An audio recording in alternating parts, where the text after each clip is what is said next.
that relationship just follows that what we just talked about the Indo-Pacific. I mean, as the world turns its attention to this region, this Indo-Pacific region, you're just, I think, going to see Western Australia continue to grow in international importance. And so the opportunities for cooperation and really the U.S.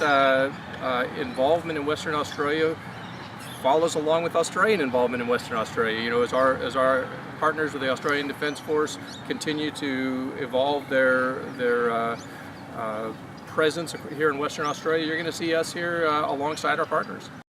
Well, I mean, again, I think that the nature of our alliance is that we take our cues for how we involve ourselves in Australia from the government in Australia. So, you know, we don't operate an independent policy in Australia. So, as our Australian allies or our Australian Defence Force allies increase their presence in a given region, that's where we'll be, because we are very, very tightly interwoven. Well, I mean, if you just look at what has happened recently, I mean, Australia has just taken delivery of its first E8 growlers. E18 growlers. This is the first country in the world, besides the United States, to operate these aircraft.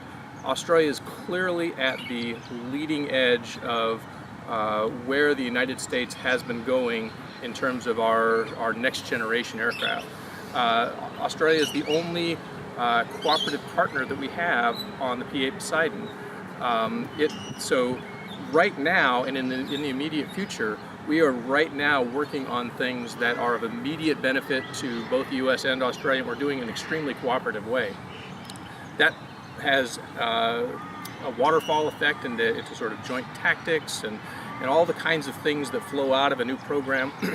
But then as you look down into the future and the things that Australia is bringing to the fight in terms of quantum computing and hypersonics and really cutting edge things, frankly a lot of things that I barely understand, but we have really top level minds working on it here in Australia together with the United States. It's really quite astonishing.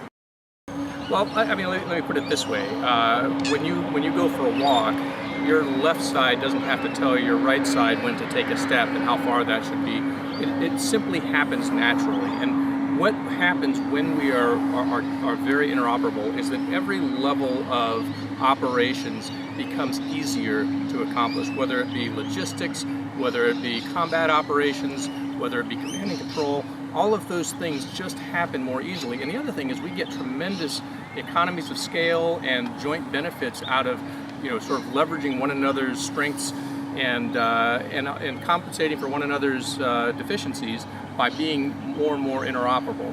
And so what you've seen from the United States in this realm is we continue to sort of present opportunities to our Australian colleagues and respond to opportunities presented to us to deepen that level of interoperability.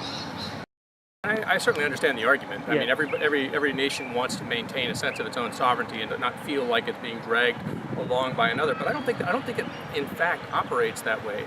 You know, I think what we actually find is that the things that tie us together are really, really, really powerful.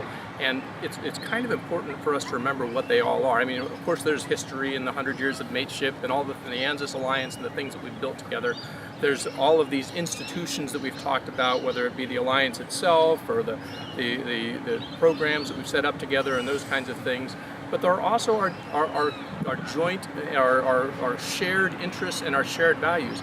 I think it would be fair to say that both the U.S. and Australia share a deep interest in free and open economic systems, in democracy and the rule of law, in a healthy civil society. All of those things are things that we share together, and by strengthening the institutions that bind us, it also reinforces those kinds of things that are really shared values between the two countries. And that's really an important thing not to lose, because not all countries share that priority that we place on those things that define us as people.